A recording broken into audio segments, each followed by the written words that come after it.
Madame la Première ministre, depuis le 7 octobre, 163 Palestiniens ont été tués en Cisjordanie, où le Hamas ne se trouve pas. La colonisation s'y renforce avec son lot de violences armées. À Gaza, chiffre repris par l'ONU, on compte 10 000 civils palestiniens tués, dont 4 800 enfants et 1,5 million de déplacés. Cité dans un article du Monde, un militaire israélien estimait vendredi dernier entre plusieurs dizaines et plusieurs centaines les pertes du Hamas. Cette évidente disproportion prouve que les civils palestiniens ne sont pas juste des victimes collatérales et involontaires de représailles contre le Hamas suite au massacre abominable de ce dernier. Les civils palestiniens sont directement ciblés.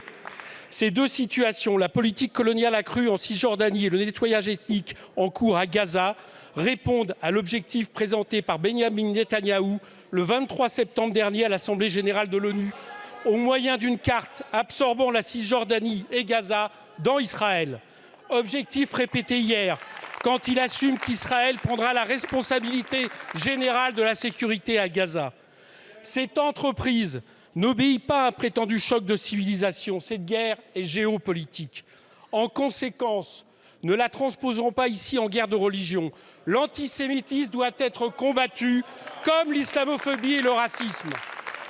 L'issue doit être politique. Madame la Première ministre, lors du débat parlementaire du 23 octobre, vous sembliez engager la France dans cette voie. Trêve humanitaire, vers un cessez-le-feu, impliquant bien sûr la libération de tous les otages du Hamas. Ouverture de négociations pour un plan de paix sur la base d'une solution à 2 États pour Israël et la Palestine.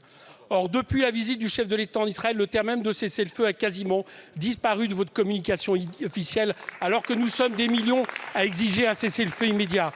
Pouvez-vous nous dire si vous allez enfin le reprendre plus nettement à votre compte? Si oui, quelle est la feuille de route de la France pour s'imposer en tant que voie pour la paix? Merci.